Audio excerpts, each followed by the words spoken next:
Hi guys, welcome to the channel. My name's Antony Cummins. I'm a historical researcher and author. Please enjoy the video. Right everyone, before you go anywhere, this is the book we're supporting today. It's called Help, a Ninja Stole My Soul. Now this is not actually, it's got Santo Kyoden. Now basically these are actually by a man called Eric Shahan. Now Eric runs Shinobi Books, so you'll be seeing it on the screen below, Shinobi Books. Please go and follow him he's only on Instagram, I think, and he is set about trying to get as much information about old Japanese culture for punishments, ninja, and jiu-jitsu and martial arts and all that. Eric does some great books, and here's one of them. We're going to be discussing this today. So basically, in the past, so get a copy. If you're a ninja enthusiast, get a copy. However, watch all this video first. So, how do we get to the modern idea of that this is a ninja? This guy is a ninja. How have we got to that idea? Now, for the last 10 years, since about 2010 to 2020, I've been putting out loads of information on why that's not a ninja.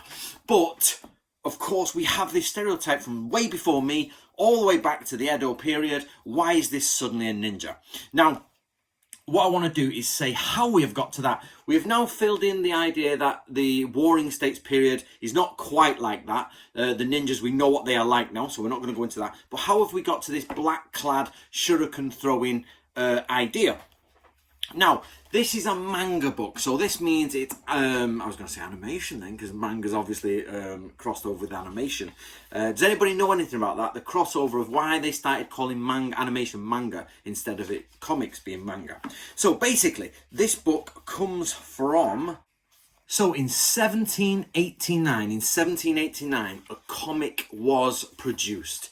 Now this comic is about a man who has he has a little mini adventure, if you like, and his soul is stolen by a shinobi, a ninja, okay? So, and they've got the classic image of what you would consider a ninja.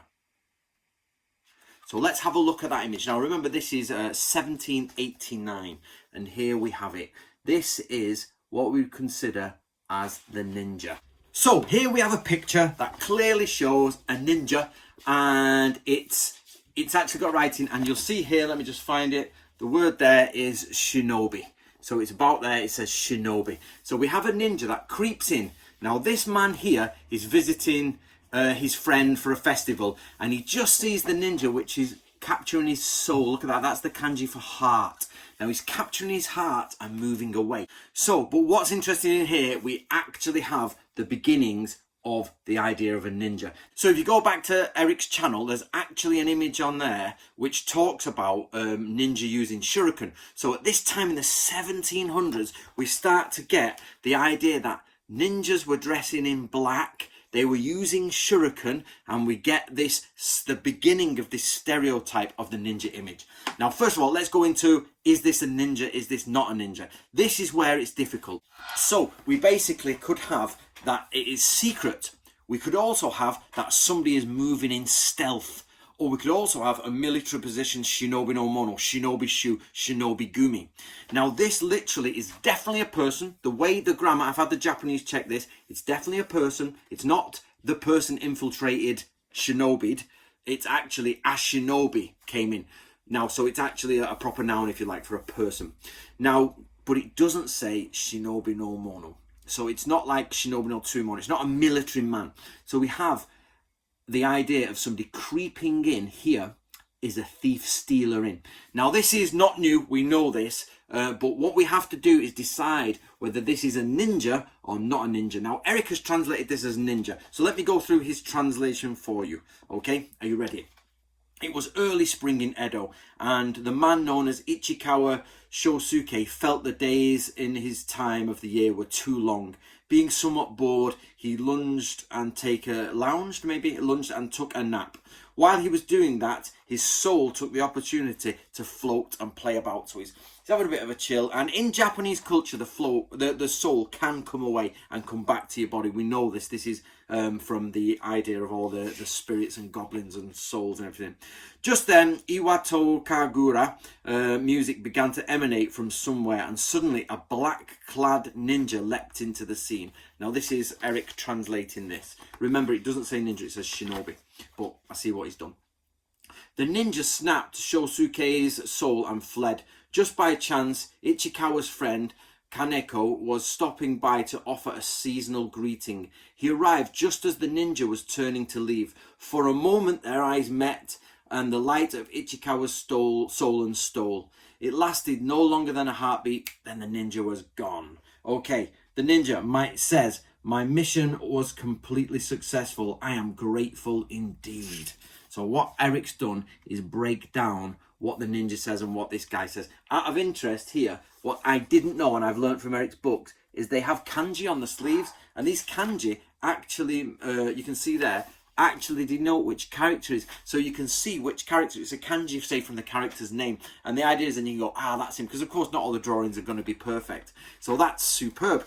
So what we have so far is the idea that in the Warring States period, you've got very brutal, to the point guys who may or may not have covered their face. We don't really have any evidence for them covering the face. In fact, we have all the evidence for them covering their own face with their sleeves. They have talisman pins in. There's all sorts.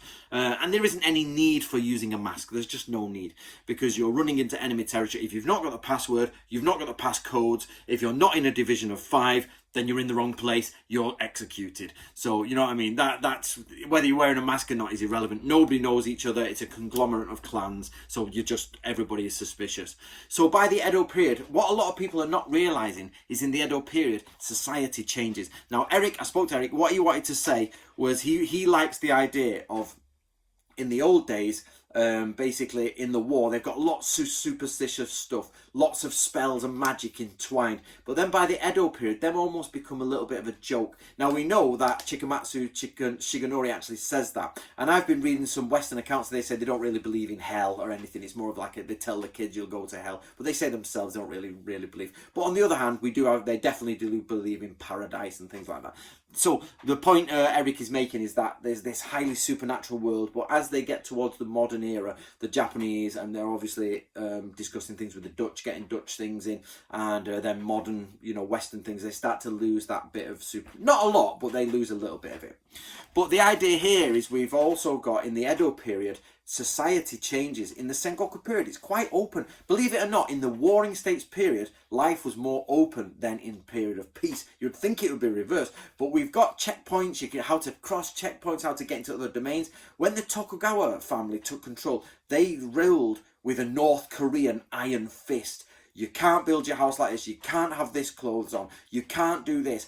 If one of your family does something, you're all dead. They locked down certain, lanes, and the towns were into districts and wards, and they put gates at either end. They made systems of 5 families to cheat on each other, to spy on each other. It was literally a lockdown of North Korean proportion. There you go. So this is where I believe this ninja idea started to come about.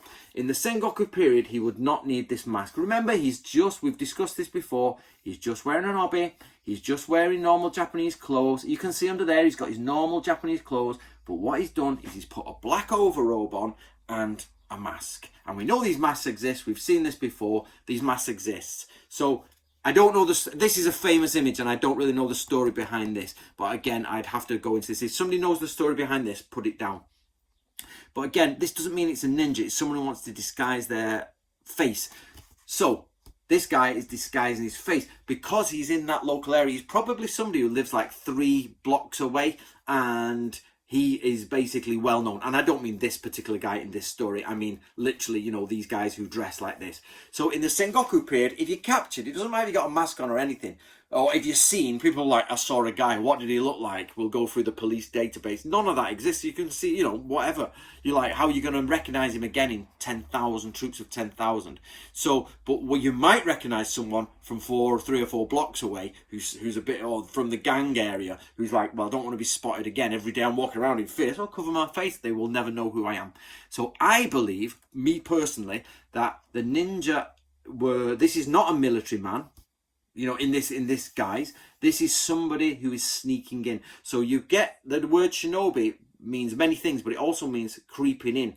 But a person who creeps in, it becomes like a noun. This is a person, a shinobi. But you also get a military, shinobi no mono, shinobi shu. So the question is, when we think of shinobi, we are not thinking of thieves. We in the West are like, oh, the army shinobi, shinobi versus samurai, all the old stuff. We never think of, oh, I'm going to be a thief, or I want to study the way of thievery. But these guys are thieves. So we would probably, I would say this is more nusabito. However, the text says shinobi. So what we have to decide, you guys and me have to decide, is where is the line between shinobi no mono in a battlefield situation versus peacetime.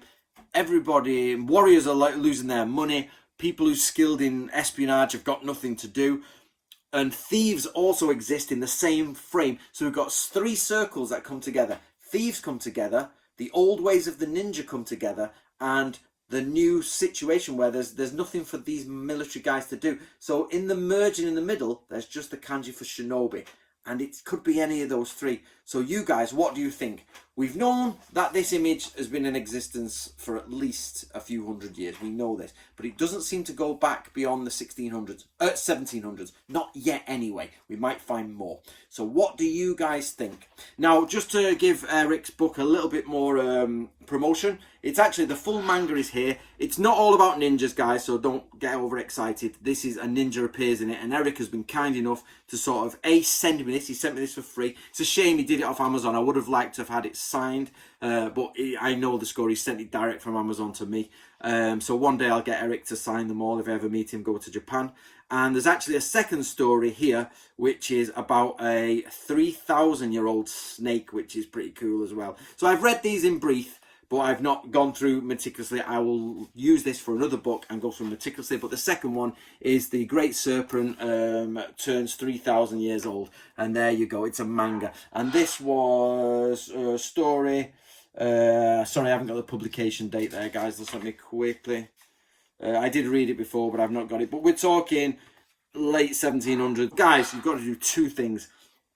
You've got to go to Eric's channel on Instagram and go and support him.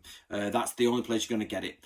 Second is, if you have the spare cash and you want to add to your ninja collection, do this. Now remember, it's not a book fully dedicated to ninja. It's just, he's changed the title to help a ninja stole my soul, because the original title is, hold on a minute, I've got it here somewhere. So Enju Hangondan. So that's the original title. He's put that together. So give Eric some support, and if you've got a little bit of extra cash, buy it off Eric. Or if not that, go to Eric's. The problem you've got on Amazon, the problem Eric's got on Amazon, and Eric, if you're listening, is a lot of his books don't have his name on, if I remember rightly, on Amazon. It's like he's put these names on, the Japanese names on, and nobody's. So when you click that name, if you're trying to find Eric's books, you can't find him in one area. So Eric needs to get some sort of website or page or something where we can find all these books together. So the best place you're going to go and find it is actually from his Instagram. So follow him on Instagram and enjoy, guys. Now my questions to you are,